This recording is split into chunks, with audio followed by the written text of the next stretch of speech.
Orang yang tidak menyembah Rob yang lain beserta Allah dan tidak membunuh jiwa yang diharapkan Allah kecuali dengan alasan yang benar dan tidak berzina. Barang siapa yang melakukan yang demikian itu, niscaya dia mendapat pembalasan dosanya, yakni akan dilipat gandakan azab untuknya pada hari kiamat, dan dia akan kekal dalam azab itu dalam keadaan terhina. Kecuali orang-orang yang bertaubat, beriman dan mengerjakan amal soleh. Maka itu kejahatan mereka diganti Allah dengan kebajikan.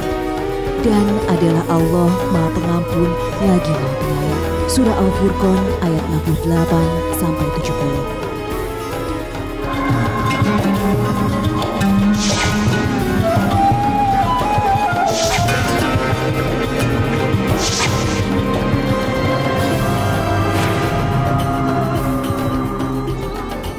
Assalamualaikum warahmatullahi wabarakatuh. Selamat pagi pemirsa. Senang sekali saya Farid Hasan kembali menjumpai Anda dalam Tawakal. Dan saat ini di studio sudah ada bersama kita Mas Erwin dan juga Pak Ustadz Muhammad Ziyad. Assalamualaikum Pak Ustadz. Waalaikumsalam warahmatullahi wabarakatuh. Dan pemirsa, Mas Erwin ini datang ke kita. Dia bilang kalau dia punya cerita masa lalu yang kurang baik dan itu menghinggapinya terus sampai dia trauma.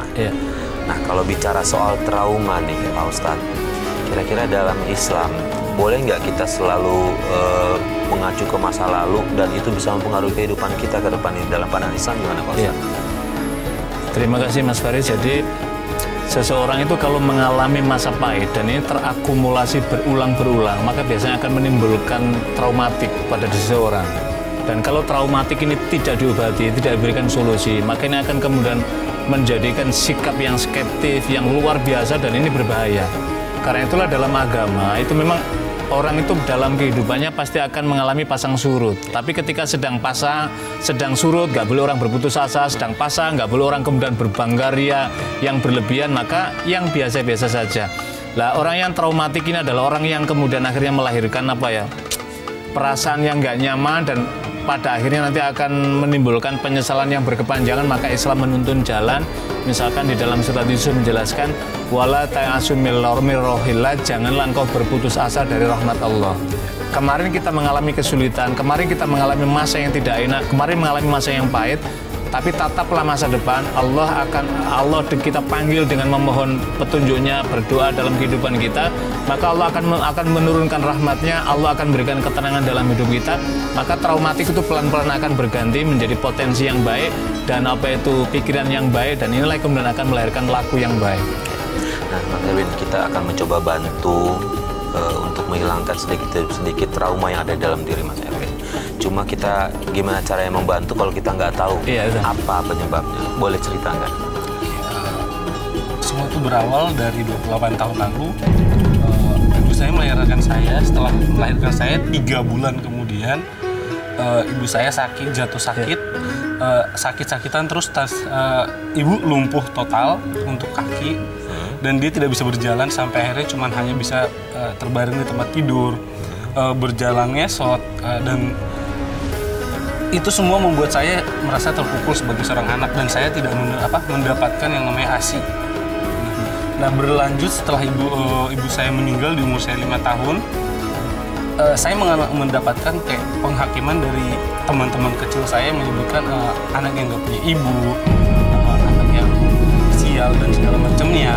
Itu yang bikin saya makin kayak berusaha untuk menjadi orang lain, menjadi penyendiri, jadi aneh gitu sepertinya badut. Jadi di saat saya kelas 3 SD, ayah saya nikah lagi. Saya masih ingat itu malam Jumat. Ayah malam-malam dia bawa perempuan ke rumah untuk istrinya untuk dinikahin katanya. Dan itu nikahnya besoknya. Dan di situ mulai semuanya berubah. Yang namanya ayah udah kurang peduli setelah ibu meninggal. Ditambah lagi dia menikah, semakin tidak ada kepedulian. Dan di situ saya sendiri di rumah punya sama kakak saya tinggal berdua. Kakak perempuan. Dan di waktu itu dia itu udah masuk SMP.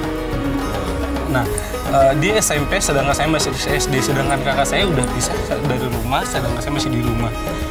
selama saya tinggal dengan ibu tiri saya selalu dipukul, saya selalu dianiaya. Erwin! Tadi berapa kali saya panggil masih nggak dengar, ha? Ampun. Ibu-ibu, masa ibu kamu? Ampun. Kamu tuh cuma bisa nangis saja. Kamu nggak lihat pekerjaan rumah banyak? Ada gaya aku. Berani kamu ngadu-ngadu saya? Bener-bener ya, siapa kamu? Bisa beban aja di rumah saya, tau nggak?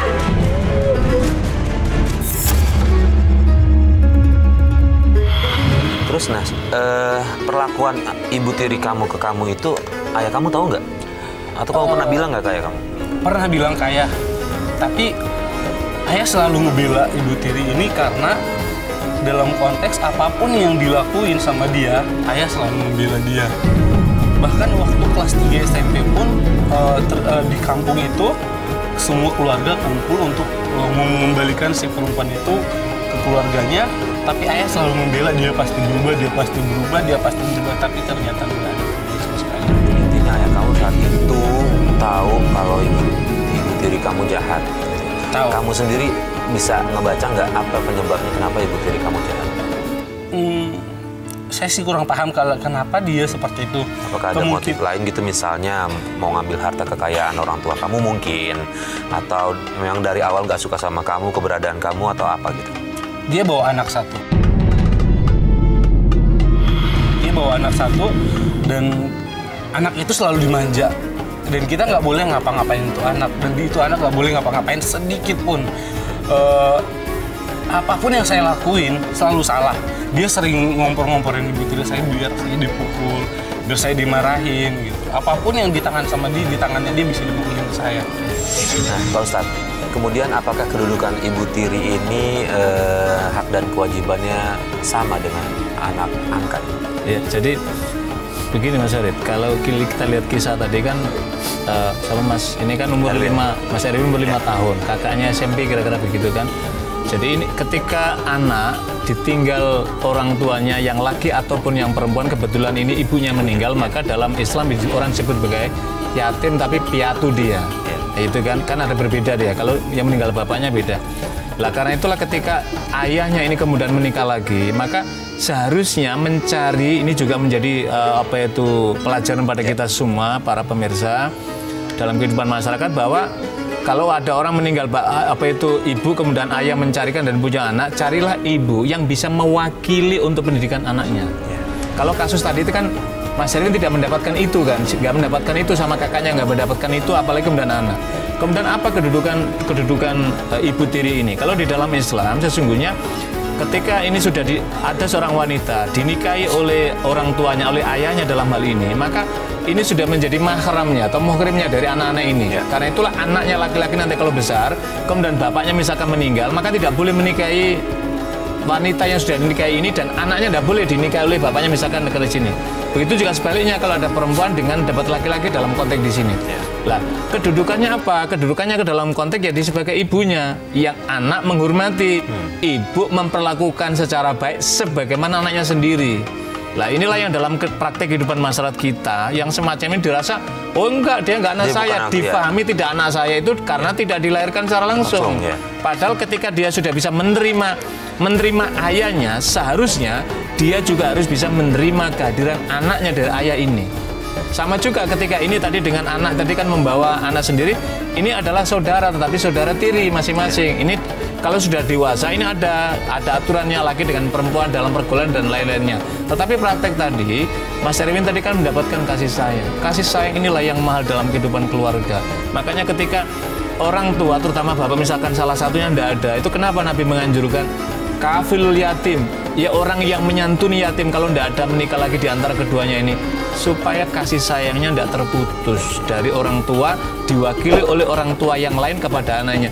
Apalagi dalam hal ini adalah langsung dinikahi oleh ayahnya, maka sudah menjadi kewajiban orang tua dari ibu ini menjadi ibu dari anak dari Mas Erwin dan juga dari kakak perempuannya tadi itu. Artinya kedudukannya sama. Sama kedudukannya. Iya, perlakuannya adalah sama. Perlakuan sama. Dia seperti anaknya gitu loh.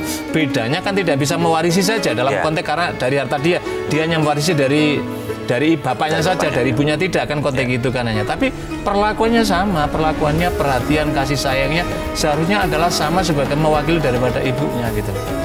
Nah, Mas Erwin, tadi Mas Erwin bilang setiap sebenarnya ayahnya Mas Erwin tahu nih ibunya Mas Erwin sering jahat, tapi kenapa selalu percaya gitu?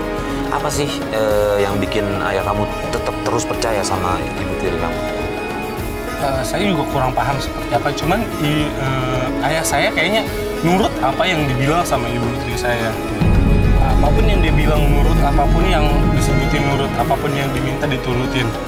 Bahkan saya berkali-kali kena marahin sama ayah saya. Pernah suatu waktu ayah saya hampir ngebunuh saya gara-gara dikomporin sama adik tiri saya. Ayah saya sampai ngambil golok, dia sampai itu benar-benar nyakitin banget. Sampai saat ini salah satu kebencian saya sama ayah saya gara-gara itu. Saya jujur ngebayin orang tua saya, ayah saya semenjak saya keluar dari rumah. Jadi kamu memutuskan keluar dari rumah itu? Iya. Banyak hal yang sudah saya lewatin, dari percobaan bunuh diri waktu saya kelas 1 SMA karena saya bingung gimana cara bayar sekolah.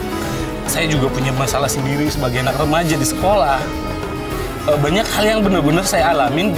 Jadi semua tekanan itu ada dalam mengumpul dari satu. Saya minta uang ke orang tua saya nggak dapatin. Saya bekerja sebagai pembantu di rumah orang yang beda agama sama kita. Jadi saya benar-benar di situ konteksnya benar-benar tertekan. Saya mencoba minum obat sampai benar-benar banyak. Itu saya sampai di sekolah itu sampai harus dipulangin gara-gara hampir overdosis. Itu kan yang bikin kamu trauma nih sampai saat ini. Penyebabnya adalah itu semua. Nah, pengaruhnya dalam hidup kamu yang kamu jalani ini apa dari trauma itu? Saya jadi pembenci.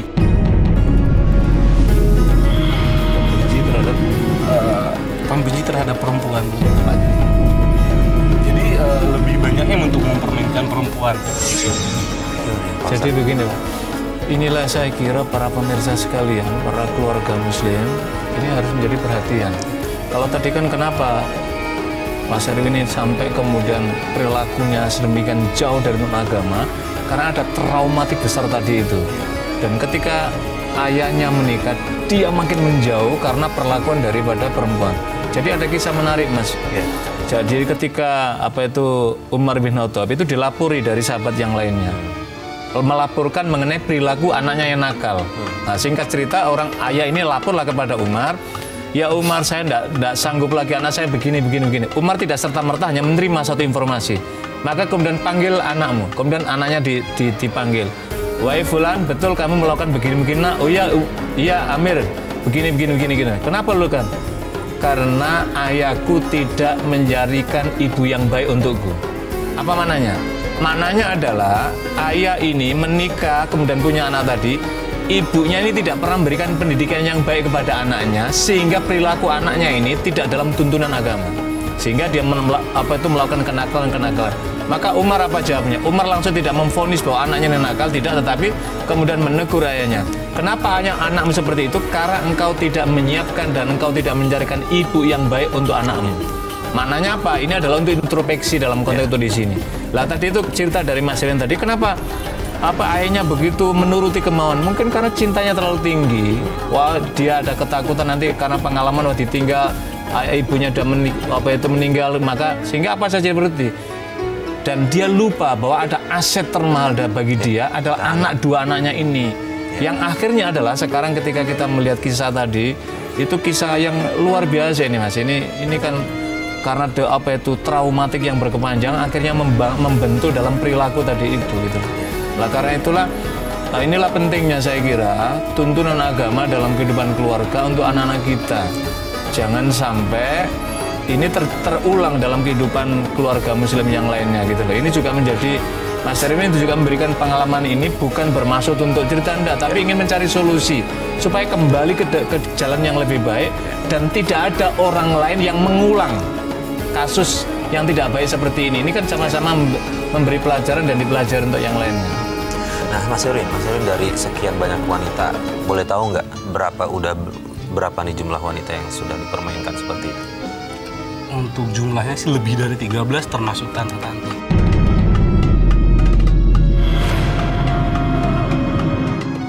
Pertanyaan nih, dari sekian wanita yang kamu permainkan gitu, mohon maaf, apakah sudah ada yang hamil atau gimana? Saya punya anak satu waktu SMA. Waktu kamu SMA punya anak satu? Dan itu dari umur seumuran atau lebih tua? Adik kelas saya. Ya, dan itu tidak terjadi pernikahan karena beda agama.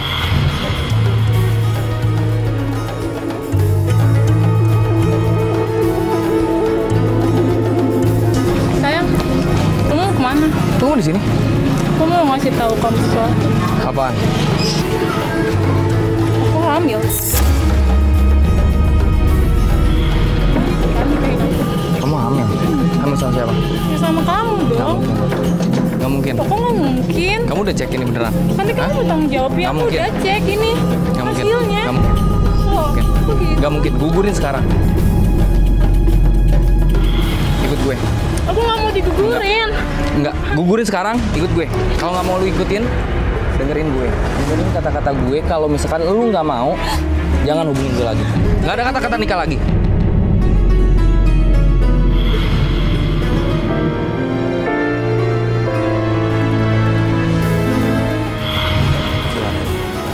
Jadi begini, Mas. Bukan karena tadi itu, tapi ini kan traumatik yang kemudian terapkan dalam praktek yang menyimpang. Yeah. Jadi tadi maksudnya kan ingin melakukan, kan sini prakteknya sebenarnya kan dendam ini. Yeah. Dendam akibat praktek ibu tiri tadi kan begitu tepatnya kan, atau praktek dari bapaknya yang tidak memberi perhatian. Cuman salah ini salah, cara ini salah. Karena apa? Yang dikorbankan kan wanita-wanita yang lain gitu loh. Yeah. Wanita-wanita lain. Inilah yang saya kira. Kalau dalam konteks agama, ini Mas Erwin ini juga ini bagian dari pintu sekarang dengan seperti ini kan membuka untuk ruang, membuka apa itu jalan hidup baru. Ini kan masuk dalam jenis yang kalau di dalam hukum itu kan murtakibul kabair, dosa masuk dalam dosa besar. Ada tujuh dosa besar. Salah satunya adalah masuk dalam kategori perzinahan. Ini kan perzinahan yang direncanakan. Dalam mana apa ada yang tidak ada terencana. Maksudnya ini karena dendam tadi kemudian diluapkan dalam tadi itu. Dan perzinahan ini adalah jalan fahisha. Fahisha itu artinya ada perbuatan keji yang kalau sesungguhnya orang akan membelokkan pandangan karena melihat tadi itu. Ini kan kemudian sampai terulang sampai beberapa kali tadi. Kurbannya banyak tadi. Saya kira ini perlu untuk diakhiri. Mas Erwin kemudian membuka jalan hidup baru lagi. Bahwa jalan ini menyakitkan banyak orang, justru semakin menghancurkan masa depan kita. Yang pertama, aspek agama sudah kita langgar kepada Allah. Yang kedua, aspek medis kesehatan ini tidak baik dan berbahaya pada kesehatan seksualitas, kesehatan kelamin kita. Karena itulah ini perlu ini, dan pintunya adalah kembali pada tuntunan agama. Jadi kalau tadi itu kan kenapa tadi masa terjadi traumatik kemudian menyimpang? Karena di rumah tidak mendapatkan pendidikan agama, di luar nggak mendapatkan ada pelampiasan, akibatnya liar lah. Yang tak berkesudahan tadi itu, Mas. Nggak ada yang nuntun dia ya? Iya, nggak ada yang nuntun. Erwin, oke lah kamu mungkin pada saat melakukan itu tertutup dengan rasa dendam dan kamu nggak mikir dosa mungkin pada saat itu. Iya. Tapi apa kamu nggak berpikir itu akan bisa bawa penyakit ya? Soal masalah penyakit, saya selalu berusaha untuk menjadi orang yang aman. Saya selalu menggunakan pengaman, itu yang pertama. Tapi jujur saya merasa setelah apa yang saya lakuin, saya nggak pernah merasa bahagia. Saya hanya ngerasa kepuasan, ada kepuasan tersendiri, tapi tidak pernah merasa bahagia. Ya, dan satu lagi, kamu bilang tadi kamu sempat jadi simpanan ya. Artinya ketika simpanan, wanita ini sudah berkeluarga. Kamu nggak takut ini beresiko? Saya pernah dikejar sama suami orang. Itu salah satu tadi di Kepulauan Riau. Makanya saya berpindah ke Jakarta karena menghindarin itu dulu. Dan sesampainya di Jakarta pun saya tetap melakukan hal yang sama. Sampai suatu ketika saya kenal sama wanita, tante-tante, dan ternyata dia sudah mendapat penyakit. Sayang, Kenapa, Tan? kamu kemana aja sih? Aku sini kuliah, di sini sekarang. Tahu nggak? Kenapa? Aku kangen banget. Masa? Kamu apa? Apa-apaan ini? Kamu selingkuh ya? Ini nggak seperti yang Papa pikirkan. Berani-beraninya kamu selingkuh sama istri saya. Kurang aja. Aduh, Om. Bisa dijelasin sama Tante, Om. Aku bukan Om. Aku bukan yang Asal bikin kamu tahu Om. ya, istri saya ini udah terinfeksi virus HIV positif. Jadi sekarang kamu pasti ketularan, bentar lagi mati. Gak mungkin. Tante, gak mungkin kan? Bener gak yang dikatain sama Om? Iya. Serius Tante? Tante? Gak mungkin. Gak mungkin Tante. Aku gak mungkin sakit Tante. Sudah pergi. Om. Manusia gak berguna. Pergi. Sudah pergi sana.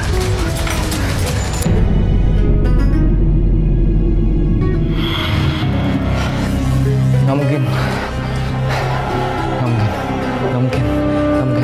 Ini gara-gara wanita itu. Gak mungkin.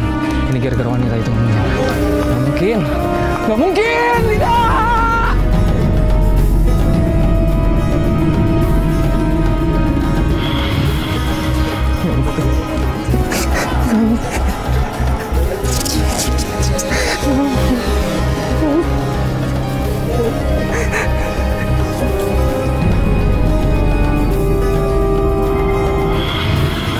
Sering terjadi Pak Ustadz. Masalahnya adalah apa yang kita lakukan ini ketika udah berhubungan dengan penyakit, orang baru tahu, baru ngerti ini salah. Ya, ini gimana menyikapinya nih Pak Ustadz? Iya. Jadi begini, kalau kita lihat tuntunan agama, setiap ada perintah itu pasti ada hikmah manfaat yang luar biasa. Dan setiap ada larangan Tuhan, larangan Allah di dalam Al-Quran hadis Nabi melalui lisan Nabi SAW, itu pasti ada mudarat yang lebih besar. Contoh, ketika orang kenapa diperintahkan sholat, ada nilai manfaat ketenangan batin diri dia, manfaat dalam budaya. Larangan misalkan kenapa minuman keras dilarang misalkan, itu karena membawa efek negatif pada kesehatan kita. Kenapa zina itu dilarang? Karena membawa efek apa? Harga diri kita akan hancur di mata orang lain. Dosa kita besar. Yang tak kalah berbahayanya adalah penyakit. Dan apalagi kalau sudah berganti-ganti, kan di Kementerian Kesehatan sudah menyampaikan berganti-ganti itu adalah penyakit lebih besar, dan sampai hari ini penyakit mematikan itu belum ada obatnya. Kalau tadi saudara Erwin misalkan, Mas Erwin menyampaikan pengaman, itu pengaman menurut kita, tapi sebenarnya tidak aman. Menteri Kesehatan sendiri menyatakan tidak aman sesungguhnya. Itu jalan itu kan supaya tidak menimbulkan menular dalam jumlah yang berbahaya lagi kan. Tapi ini jalan yang tidak baik bagi kesehatan, apalagi ini adalah dosa besar kita kepada Allah. Maka harus segera ada niatan untuk kembali ke jalan yang lurus. Kalau tadi kan ada hal penting tadi yang sampaikan Mas Arif, meluapkan dendam, kemudian akhirnya meluapkan kehidupan sekte yang bebas tadi, ternyata tidak pernah mengalami ketenangan. Karena di dalam hadis Nabi mengatakan, sesungguhnya perbuatan baik itu akan melahirkan kedamaian dan ketentraman hati kalau orang melakukan kebaikan. Wal ismu, sedangkan orang yang melakukan perbuatan dosa, maha kafi nafsika watarodada fisodrika, sesuatu yang dapat menimbulkan hatimu tidak tenang dan jiwamu bergolak. Ini kan bergolak ini, tidak tenang. Karena itu kembalilah ke jalan yang benar.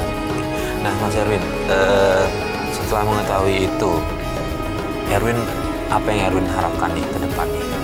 Mungkinkah misalnya mencari pasangan yang benar dan kemudian menikah, membangun bahtera rumah tangga dengan tidak mengulangi apa perlakuan dari ayah Erwin atau yang trauma-trauma sebelumnya? Sebenarnya saya sangat ingin menikah, cuman saya masih takut. Apa yang ditakuti? Saya takut yang namanya menyakiti mereka. Saya takut yang namanya cuman menjadi beban di masa depannya mereka. Saya juga takut anak saya ngalamin apa yang saya alami waktu kecil. Mungkin saya bisa belajar dari apa yang saya alami, cuman itu tidak menutup kemungkinan saya bisa seperti ayah saya. Gini, Pak Ustadz, kalau menurut saya nih Pak Ustadz ya, apa yang dialami dari traumanya Mas Erwin ini adalah ketika ayahnya menikah dengan ibu tiri. Ya, kalau menurut saya sih, ketika kita cari masalah, akarnya harus dicari dulu. Betul, akar. Nah, Erwin ada pernah usaha nggak untuk nanyain lagi ke ibu tiri, menyelesaikan masalah ini? Erwin pengen berubah kan? Dan sejauh ini udah bisa berubah kan? Pengen bangun bahtera rumah tangga yang benar kan? Coba deh ke akarnya. Udah pernah coba belum ke sana? Jujur untuk melihat dia pun saat ini, saya sangat tidak menginginkannya. Cuman, kalaupun dia pengen hadir di depan saya, dia harus minta maaf sama saya. Karena banyak yang udah dia lakuin yang bikin saya hancur, benar-benar hancur. Yang menurut saya untuk membenahi diri saya sendiri pun saya bingung harus seperti apa. Pak Ustadz, bisa nggak seorang anak nih menuntut dari ibu tirinya untuk seperti ini? Iya. Jadi kalau yang itu yang dimaui, saya kira berat. Pertama begini, rasanya sulit orang tua, misalkan ibu kemudian mendatangi anaknya meminta maaf, kecuali orang tua yang menginginkan perubahan baik dari anaknya dan dia memiliki kesadaran agama yang baik, mungkin dia akan lakukan itu. Tapi ini kan problemnya akan berbeda. Maka langkah yang kedua sesungguhnya yang bisa adalah Erwin menutup rapat-rapat ini, pengalaman masa lalu yang tidak baik ini. Tutup rapat-rapat. Kemudian yang kedua adalah taubatan nasuha. Al-Quran menjelaskan, ya ayyuhalladzina amanu tubu ilallahi taubatan nasuha. Orang yang beriman, kalau Anda sedang tersesat jalan, Anda melakukan dosa, maka bertobatlah kembali kepada jalanku. Allah At-Tawwab, maha menerima taubat ketika hamba itu mau mendekati Allah dan mau memohon pintu pertobatannya, Allah menerima taubat. Yang ketiga, bersungguh-sungguh berjanji untuk mengisi kebaikan-kebaikan dan tidak mengulangi. Kalau tadi Erwin tadi dengan perempuan-perempuan tadi, tutup. Cara tutupnya apa? Hapus semua nomor itu bagian dari ikhtiar itu, tidak usah mendekat ke tempat-tempat tadi itu. Yang berikut yang keempat adalah bergumullah dengan orang-orang yang baik. Jadi ibaratnya kalau kita ini bergumul dengan pedagang minyak wangi, kalaupun kita nggak beli, kalaupun kita nggak diolesi, aroma wangi ikut bersama kita. Sebaliknya, kalau kita bisa berteman dengan tukang las itu, maka kita akan kena percikan apinya atau sekurang-kurang aroma bau besi tua itu. Lah, ini caranya apa? Melalui forum-forum. Saya kira inilah hari ini adalah bagian dalam rangka untuk itu. Ini sudah ada pintu awal yang baik, maka kemudian segera di saat itu ditobati, maka insya Allah Allah akan berikan jalan untuk kebaikan dari saudara Erwin. Mas Erwin, terakhir, kalau saya kasih kesempatan Mas Erwin untuk ngomong ke kamera, mudah-mudahan ibu tiri Mas Erwin ngeliat. Ya. Coba buka tembok yang ada itu, tembok dendam yang ada itu, coba katakan ke kamera. Mudah-mudahan ibu tiri Mas Erwin bisa dengar, bisa tahu. Coba sampaikan sekarang. Assalamualaikum Ibu. Di sini aku cuman pengen jadi anak yang lebih baik. Aku pengen hidup yang lebih baik. Aku nggak mau jadi anak yang merusak orang lain. Aku nggak mau menjadi orang yang benar-benar salah. Aku ingin jadi orang yang lebih baik. Aku cuman minta satu hal.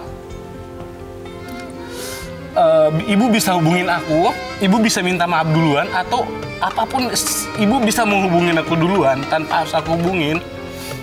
Mungkin itu bisa mengubah segalanya.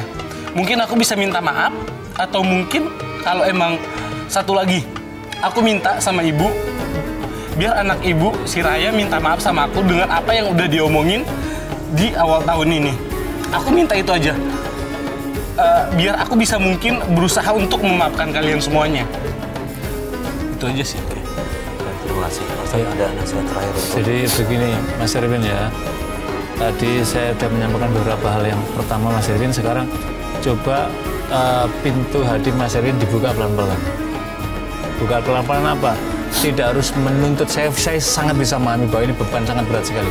Tapi sekaligus juga beban berat ini supaya agak terobati, nggak usah terfokus pada harus tuntutan minta maaf, tetapi melegakan peristiwa yang sudah itu, kemudian membuka lembaran baru dan menengadahkan tangan memohon ampunan Allah Subhanahu Wa Taala, memohon petunjuk hidayah Allah supaya dituntun, diberi jalan menuju pada jalan kebaikan.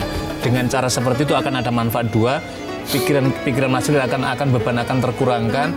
Yang kedua, Mas Erwin akan menatap masa depan yang lebih baik, dan insya Allah kalau ini usaha ini dilakukan, Allah akan memberikan kesempatan kebaikan untuk Mas Erwin membangun jangka panjang tadi, sehingga nanti kalau akan berumah tangga, memberikan keturunan, insya Allah kalau kita yang lama ditutup, lembaran baru agama ini dibuka dengan yang baik. Mudah-mudahan, insya Allah. Saya ngerti, mungkin Mas Erwin sekarang belum bisa nerima. Betul. Tapi dengan mencoba pelan-pelan, apa kata Pak Ustadz tadi, coba dijalanin dulu aja. Memang berat mungkin, hilangin rasa dendam dan trauma itu berat banget. Nggak usah jauh-jauh nuntut minta maaf dari ibu tiri dulu, coba jalan itu dulu. Siapa tahu dengan cara itu, dengan sendirinya, semua masalah bisa selesai. Jadi jangan hancurkan diri, tidak baik, tapi kita perbaiki diri. Terima kasih Pak Ustadz. Sama-sama Mas. Mas Erwin, terima kasih sudah berbagi kisah ke kita. Saya berharap sih Mas Erwin ke depannya udah mau harus berubah. Iya. Ya. Baik, pemirsa, demikian kisah dari Mas Erwin yang ingin merubah kehidupannya untuk menjadi lebih baik. Ketika Mas Erwin ingin mencoba untuk berubah, kenapa kita yang juga mungkin banyak berlumur dosa mencoba juga untuk berubah, kembali dekat sama Allah Subhanahu wa taala. Saya Farid Hasan, sampai di sini tawakal. Wassalamualaikum warahmatullahi wabarakatuh. Waalaikumsalam warahmatullahi wabarakatuh.